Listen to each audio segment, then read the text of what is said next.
eres adorado, te glorificamos, tu nombre levantamos, aleluya, aleluya, una sola voz, nos unimos hoy, te cantamos, Dios, en adoración. Dios imparable, Dios de imposibles, inigualable, eres invencible. Dios imparable, Dios de imposibles, inigualable, eres invencible. No tengo temor, en mi corazón tú tienes el control. No tengo temor, en mi corazón tú tienes el control. No me falta nada si te tengo a ti. Me falta nada si te tengo a ti. Te adoramos, Señor.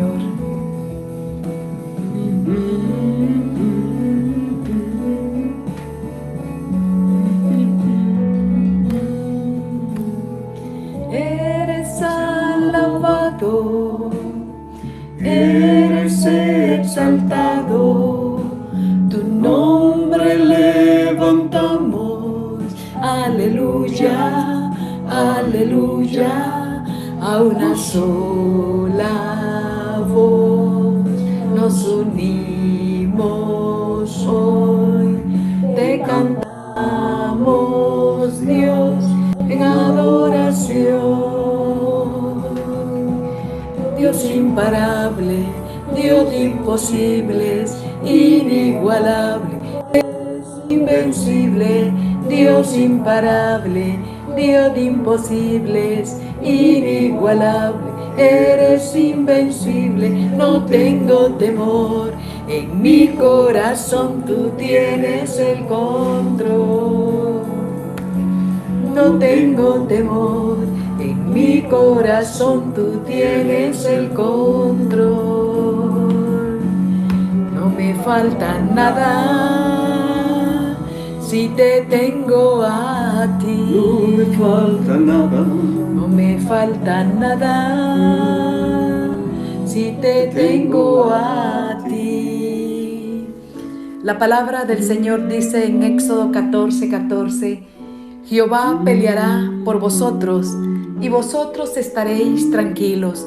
Por eso hoy podemos decir juntos, y yo sé quién va conmigo, va por mí.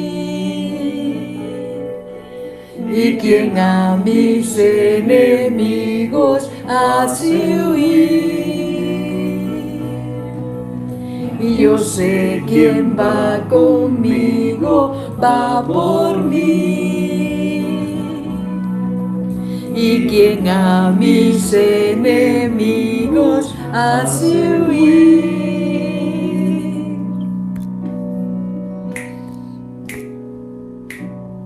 Dios imparable, Dios de imposibles, inigualable, eres invencible. Dios imparable, Dios de imposibles, inigualable, eres invencible. No tengo temor, en mi corazón tú tienes el control.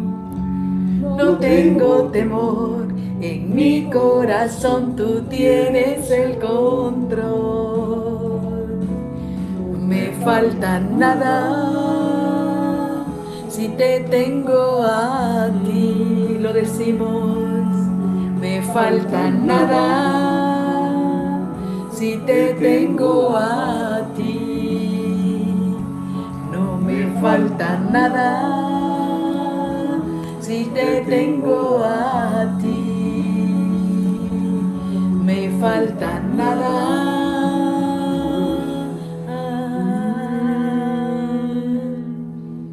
si te tengo a ti. Aleluya, gracias Señor. Oh, gracias Cristo. Te adoramos, te bendecimos. Aleluya.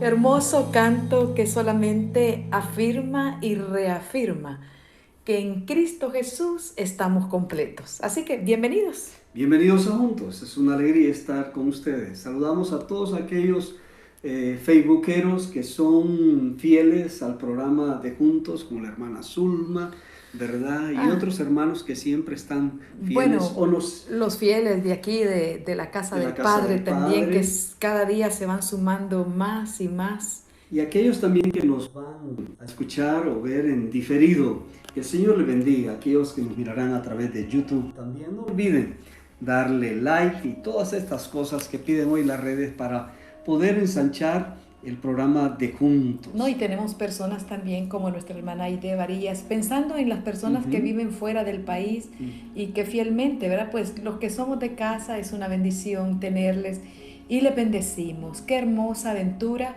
la que nos hemos dado en estos 19 meses. 19 meses. Saludos, ¿verdad? Con cariño también al hermano Helio.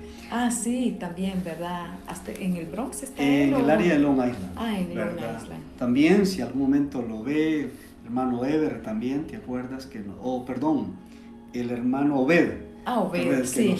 Qué gente más maravillosa. Sí. Y los pastores de las iglesias de fraternidad, gente linda, cómo aman al Señor, cómo sirven de todo corazón a la pastora Edna. Sí, que fielmente está para nosotros es como parte de nuestra familia. Así que ahí está. Bueno, y de hecho, mire, ya tenemos aquí a la hermana Zulma y a la hermana Aide, ¿verdad? Sí, ¿verdad? Y la hermana Aide dice a todos los que estamos conectados en las redes de la iglesia, de la casa del Padre, sí, ¿verdad?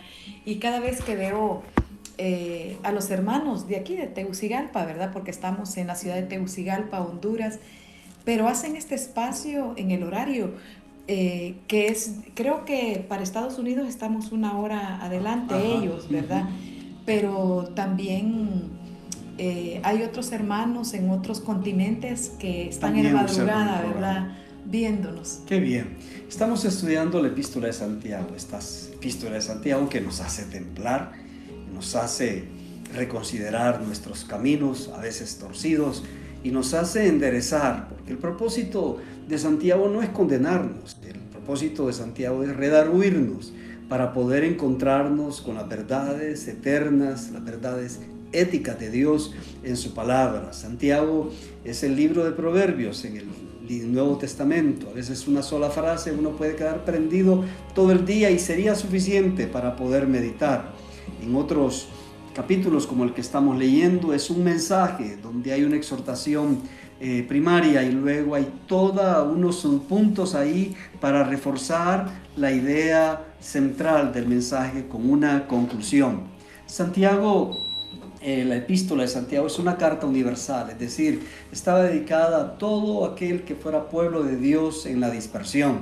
Santiago también es el medio hermano de Jesús, que Jesús tuvo más hermanos que eran procreados por José y María. Jesús era el mayor. Es interesante que estaba leyendo por el hecho mismo de querer el primogénito, tuvo que cuidar. Algunos dicen que José era mayor que María y murió antes, por eso uno no lo encuentra en todos los relatos. Hechos ya no lo encontramos. Por eso en Lucas solo hasta el capítulo 2 lo miramos, pero el hecho de que Jesús había quedado como el primogénito de José y María, eso implicaba para él una gran responsabilidad, ¿verdad? De guiar, de ayudar a sostener a sus hermanos. No, y de hecho se conoce a Jacobo, a José, a Simón y a Judas como sus hermanos, según el Evangelio de Mateo 13.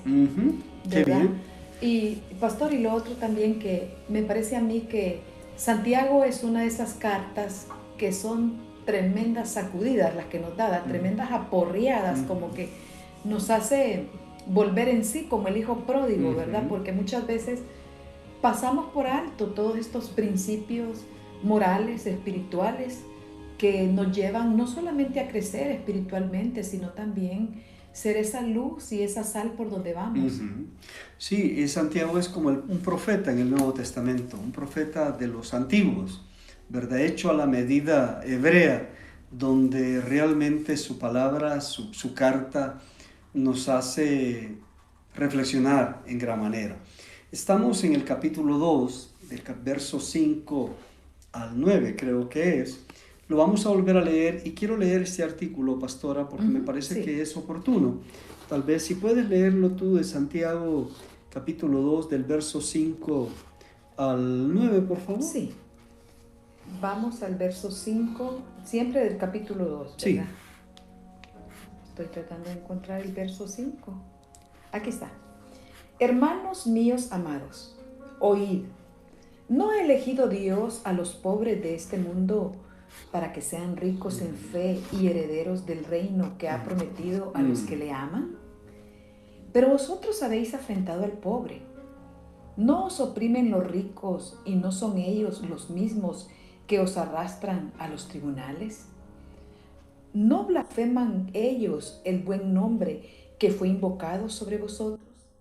Si en verdad cumplís la ley real, conforme a la Escritura, amarás a tu prójimo como a ti mismo, bien hacéis. Pero si hacéis acepción de personas, cometéis pecado y quedáis convictos por la ley como transgresores. Sí. Quiero leerles este artículo aquí, me parece oportuno. Dice, es muy claro en todo el Antiguo Testamento que Dios eligió a los pobres. Las estipulaciones de la ley de Moisés contra aprovecharse del pobre también señalan la preferencia de Dios por los pobres y la defensa que Dios mismo hace de ellos. Es paradigmático el texto de Éxodo 25-27. ¿Lo tienes? Vamos a leer, sí, aquí se los leo. Cuando prestares dinero, es que lo vimos también nosotros, ¿verdad? ¿El año Sí. qué sería? El año pasado fue que comenzamos. Éxodo, sí. Okay. Cuando prestares dinero a uno de mi pueblo, al pobre que está contigo, no te portarás con él como logrero, ni le impondrás usura. Si tomares en prenda el vestido de tu prójimo, a la puesta del sol lo devolverás, porque solo eso es su cubierta, es su vestido para cubrir su cuerpo. ¿En qué dormirá? Y cuando él clamare a mí, yo le oiré, porque soy misericordioso. Dice este comentarista, me parece, la implicación del texto es clara. Quien se pone en contra del pobre, se pone en contra de Dios. Esto lo deberían de escuchar los gobernantes y todos aquellos que ocupamos una posición de liderazgo. Es Dios mismo quien defiende al pobre, porque el pobre no tiene otra defensa. Muchos otros textos del libro de Levítico llevan la misma connotación. Solo les leo unos versos. Levítico 19:10. Y no rebuscarás tu viña, ni recogerás el fruto caído de tu viña. Para el pobre y para el extranjero lo dejarás. Yo Jehová vuestro Dios. ¿Se acuerdan cuando estudiamos el libro de Ruth? Las esquinas, ¿no? Sí. Se guardaban, no se tocaban, para que ahí el pobre, el extranjero o la viuda podía espigar para tener algo de que alimentarse. Bueno, y de hecho Proverbios 19:17 dice que a Jehová presta el que da al pobre y el bien que ha hecho se lo volverá a pagar. Sí. O sea, yo ahí me pongo a pensar, a imaginar dar o prestar a Dios. Sí. Es como, no, ¿verdad? Pero cada vez que tenemos esas acciones de misericordia, el Señor lo ve. Por eso es que uno mira también en el concepto de los sacrificios del Antiguo Testamento, uno encuentra de que, por ejemplo, para el diezmo Dios establece un porcentaje, no una cuota, ¿verdad? Porque eso sería muy difícil. Pero cuando es la 10ª parte de lo que tú tienes, eso lo hace, lo hace que el pobre pueda participar. Y aun cuando no podía participar de un cordero, ¿verdad? De un carnero, lo que había como un palomino o una... Siempre había algo que llevar. Dios nunca dijo no. Nunca, exacto. Fue el pueblo de Israel que poco a poco en sus tradiciones fue segregando al pobre, pero Dios no, siempre estaba en él de que el pobre participara. Como les decía, en el Nuevo Testamento Jesucristo golpeó mucho a los fariseos, a los saduceos, a los escribas, porque ellos segregaban al pobre, y es como tú no puedes participar de la adoración a Dios porque tú estás allá. O sea, por eso es que el apóstol Pablo dice que delante de Dios no hay judío ni gentil, hombre o mujer, cita y no recuerdo qué es lo otro, pero lo que queremos decir con esto, amados hermanos, es que Dios defiende la causa de aquel que está siendo segregado o apartado. Y hemos encontrado este pecado en las naciones y lo hemos encontrado también en la iglesia. Pero hay algo importante que queremos destacar, y lo hablábamos con la pastora, es el hecho de que el propósito de la ley de Dios en el Antiguo Testamento es la igualdad y la imparcialidad. Es decir, Levítico 19:15 dice: no harás injusticia en el juicio, ni favoreciendo al pobre, ni complaciendo al grande. Con justicia juzgarás a tu prójimo. Estamos hablando entonces de aquel pobre que está siendo segregado por su condición de ser pobre, no aquel pobre que haya cometido un delito. Porque quiere decir que entonces que la justicia entonces no le va a alcanzar. Pero es que por eso es que la justicia tiene que ser imparcial, porque toca tanto al pobre como al rico. Pero hay veces pensamos que por ser pobre hay que justificarle su pecado, y no es así. Y al rico justificarle porque es rico. Delante de Dios no obra de esa manera, no es una ley parcial la que está. Estamos hablando de aquellos pobres que son ricos en fe, que en medio de sus necesidades, muchas veces algunos eran llevados injustamente ante un tribunal o ante un juez, porque este capítulo 2, como les dijimos el día de ayer, hay tres personajes: los jueces, los ricos y los pobres. Los jueces que con motivos oscuros y de manera imparcial cumplen la justicia, aplican la justicia, que están realmente, el ojo de Dios lo ve.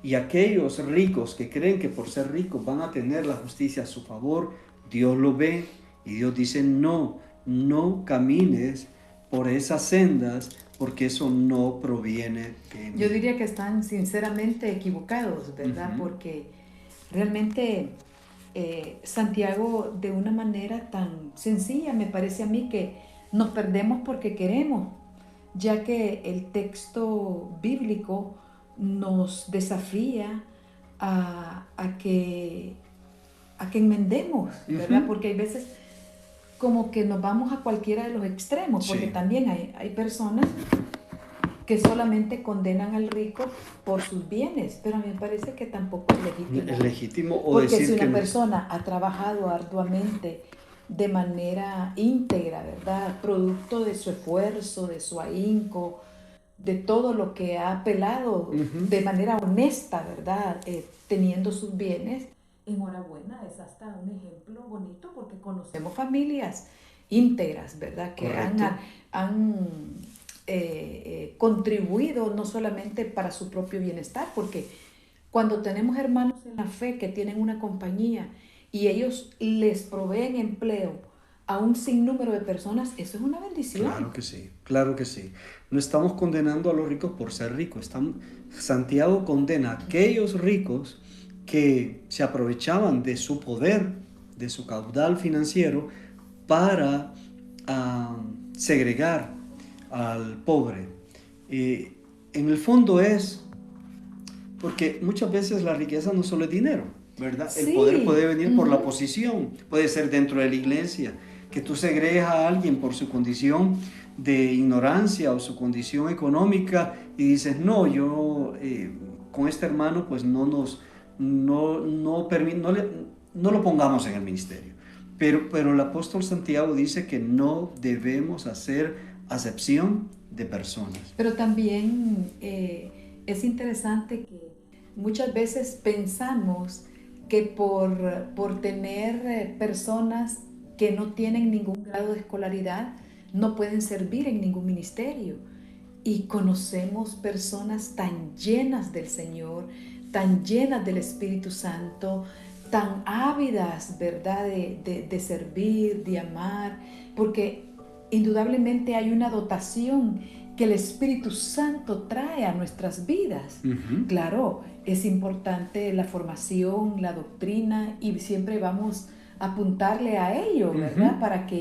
Porque entre mejor preparados estamos, mayor defensa de nuestra fe, Por como supuesto. dice el apóstol Pedro, podemos tener. Bueno, Pedro dice, añadid a vuestra fe virtud.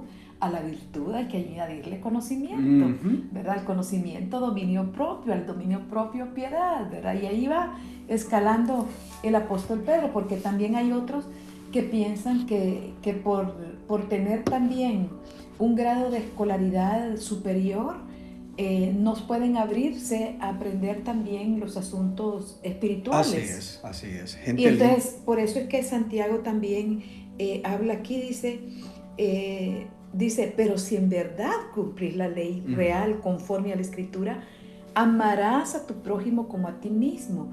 Mire que el principio siempre me ha parecido desafiante, porque si yo no me amo a mí misma, difícilmente voy a poder amar a otros. Y aquí entonces entramos en lo que Santiago dice, la ley real, ¿verdad? ¿Cuál es la ley real? La ley real, perdón, no real, sino real, de realeza. Bueno, podría significar entonces la ley del rey, y el rey es Jesucristo. Si en verdad cumplís la ley real, conforme a la Escritura, amarás a tu prójimo como a ti mismo. Pero si hacéis de acepción de personas, cometes pecado, y quedaréis convictos por la ley como transgresores. Aquí estamos aprendiendo que la ley real puede ser la ley real por ser la ley del rey, que pertenece pues a Jesucristo, u otra es la reina de las leyes. ¿Cuál es la reina de las leyes? A Jesucristo le preguntaron, ¿cuál es el gran mandamiento? Jesucristo contestó, ¿verdad? Amarás al Señor tu Dios con todo tu corazón y con toda tu alma y con toda tu mente. Este es el primero y grande mandamiento. Y el segundo es semejante, amarás a tu prójimo como a ti mismo. De estos mandamientos dependen toda la ley y los profetas. Jesús está hablando aquí diciendo, todo el Antiguo Testamento se puede resumir en esta ley real, que es la reina de las leyes, de amar a Dios y amar al prójimo. Amar a Dios y amar al prójimo estaban en el Antiguo Testamento. No es que era nuevo, es que Jesucristo lo estaba sacando a novedad de vida. Porque recuerden ustedes que los judíos habían acumulado una serie de leyes de tradición, es decir, fueron como interpretaciones que se hicieron a la Torá o a los libros proféticos. Entonces, sobre eso escribieron tradiciones de rabinos, de maestros, que al final terminaron aceptándose como parte inspiracional de las escrituras. Algo que por alguna manera también, de alguna forma, la iglesia que nosotros conocemos bajo el nombre de iglesia, que venimos desde el primer siglo, cuando la iglesia se institucionalizó y formó parte del imperio romano, entonces la iglesia empezó a usar conceptos que no están en las escrituras. Y Jesús le llama a eso tradiciones de hombres. Sí, porque yo estaba recordando, inmediatamente todo esto es el paquete de las bienaventuranzas. En Mateo capítulo 5, verso 38, Jesús está hablando acerca del amor a los enemigos, que ya lo habíamos visto en Éxodo, pero dice, oíste que fue dicho, ojo por ojo y diente por diente, eso lo aprendimos. Pero yo os digo, no resistáis al que es malo, antes, a cualquiera que te hiera en la mejilla derecha, vuélvele también la otra. Y al que quiera ponerte a pleito y quitarte la túnica, déjale también la capa. Y cualquiera que te obligue a llevar carga por una mía, ve con el dos. Al que te pida, dale. Al que quiera tomar de ti prestado, no se lo rehuses. O sea que cuando Jesús da esto, no es que está aboliendo la ley, sino que nos lleva como a algo más. En Cristo nosotros podemos cumplir la ley. ¿Y por qué? Porque Dios es amor. Y cuando nosotros actuamos en amor, no necesitaremos de alguna manera la ley que nos esté recordando lo que tenemos que hacer y lo que no debemos de hacer. Por eso es la ley real que se eleva sobre cualquier ley religiosa o ley humana. ¿Por qué? porque... O como un yugo la ley, porque Ujú. cuando uno estudia Gálatas, que es la carta magna de la libertad en Cristo, no, todas esas alegorías que encontramos, ¿verdad? Y cómo en Jesucristo realmente los estándares éticos que encontramos son para el diario vivir. Así es. Porque muchas veces nos quedamos solo siendo como un yugo opresor, ¿verdad? Ujú. Pero Jesús dice, no es esto. Es como el que quiere caminar con la ley de Dios, Ujú. lo cual debemos conocerla y atenderla, Ujú. donde la ley apunta a dónde está el pecado, pero la ley no nos puede salvar. Pero si actuamos en amor, hermano querido, eso hace la diferencia. Y algo muy importante también es que Jesucristo dijo, así que todas las cosas que querráis que los hombres hagan con vosotros, así también haced vosotros con ellos, porque esto es la ley y los profetas. Entonces encontramos dos cosas. La ley real de amar a Dios y amar al prójimo, y la regla de oro. Lo que queremos de otros, debemos de hacer nosotros por esas personas. Así que Lo que si queremos actuamos, para nosotros mismos es lo que debemos de buscar también para otros. así que Sabemos que no es fácil. no es fácil, no es fácil. Así que hacer acepción de personas, quedamos convictos por la ley como transgresor de la ley. Mañana vamos a aprender algo muy importante en teología, que el que falla en un mandamiento, pues falla en todo. Pero Santiago nos está diciendo, por favor, no dejen pasar eso, no dejen de justificarse esa actitud ustedes, porque el pobre es pobre y se debe quedar pobre y por lo tanto no me importa, ¿verdad? En qué posición o dónde se sienta, o no importa si lo llevo delante de un juez, porque de todas formas va a salir perdiendo. Santiago está diciendo, este es el tema esencial, no hagan acepción de personas. Santiago está diciendo, si ustedes hacen eso, están cometiendo un pecado contra la ley real y de la libertad, como aprenderemos también, es la ley de Jesucristo. Son los mandamientos del Señor Jesús. Así que cualquiera que hace excepción de personas queda condenado por la ley de Moisés y condenado también por la ley de Jesucristo, es decir, la ley de la libertad. Pastor, yo al leer estos versos y reflexionar en ello, no sé, de repente pienso que lo primero que tenemos que hacer es aprender a medirnos a nosotros mismos conforme a las normas o los estándares del Señor y no medir a otros, ¿verdad? Sino que primero hacia nosotros. Y si tenemos que pedir perdón cuando sea necesario, pues hacerlo, ¿verdad? Y luego, pues tenemos la capacidad para renovar nuestras fuerzas y nuestra fe en el Señor.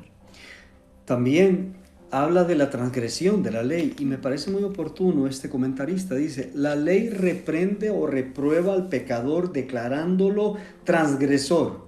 La palabra parabates significa literalmente ir más allá de lo que la ley permite. Ser un criminal, un violador de la ley, alguien que no respeta los límites, sino que se extralimita a lo que la ley no permite. Santiago enfrenta entonces a los jueces con malos criterios y al rico opresor con un poco de su propia maldad. Ellos quieren prender al pobre y declararlo transgresor de la ley. En realidad, quienes transgraden la ley contra el pobre y contra Dios son ellos. Su falta de ecuanimidad, de solidaridad y de respeto les ha llevado a ir más allá de la ley de Dios, la cual los declara transgresores. Estas son las cosas. A veces miramos pecados en nuestras vidas que decimos, solo levantamos los hombros, no le afecta a nadie. Pero en realidad, hermanos, delante de Dios, transgresión es transgresión. Seas cristiano o no cristiano, transgresión es transgresión. Por eso necesitamos levantar la norma, como bien dice la pastora, y poder desarrollar la ética del reino. Los jóvenes deben de saber, hoy los jóvenes relativizan todo es relativo, por lo tanto no hay verdades absolutas. Y esto que comenzó por los años 80 a través de los medios de comunicación, si tú eres feliz así, vive feliz. Ve si eso te hace la felicidad. Y o si no le haces daño a alguien. Entonces, no hay problema. Y lo estamos viendo ahora ya como un concepto, no solamente como algo que venía, ahora es una realidad. Y no solamente el concepto, pastor, que lo vemos, las consecuencias de tener ese tipo de pensamiento son evidentes. Antes estaba estipulado incluso a través de la ley las desviaciones sexuales. Hoy no. Hoy simplemente ya la ley más bien lo ampara y lo defiende. Y con una diversidad de género que es abrumador, ¿verdad? Sí, lo que esta se va más allá de los límites. Estamos enfrentando. Dios ¿verdad? lo establece desde el principio. Porque la iglesia tenemos que dar respuesta a ello. Y obviamente la respuesta, los estándares morales que encontramos en la palabra, no siempre van a ser del agrado de muchos, ¿verdad? Pero bien dice la palabra que muchas veces escogemos el camino ancho, sí, en lugar de escoger, creo que ayer lo mencionábamos, el camino angosto, ¿verdad? Bien, vamos a orar. Señor, aquí estamos, no porque somos los mejores, estamos aquí porque estamos necesitados, somos pobres, Señor, en espíritu. Señor, te necesitamos. Ayuda a que nuestros ojos, Señor, no se levanten en altivez ni soberbia con los demás. Y no queramos aprovecharnos, Señor, de la debilidad, porque siempre habrá alguien, Señor, más pobre que nosotros o más necesitado que nosotros. Y siempre habrá alguien que tendrá mayores recursos, Señor. Ayúdanos a ser conscientes de esta realidad social en la vida de la iglesia, Señor, y aprender a amarnos, a respetarnos y aprender, Señor, a cuidarnos de no transgredir tu ley que es la ley real para los cristianos. En el nombre de Jesús. Amén y amén.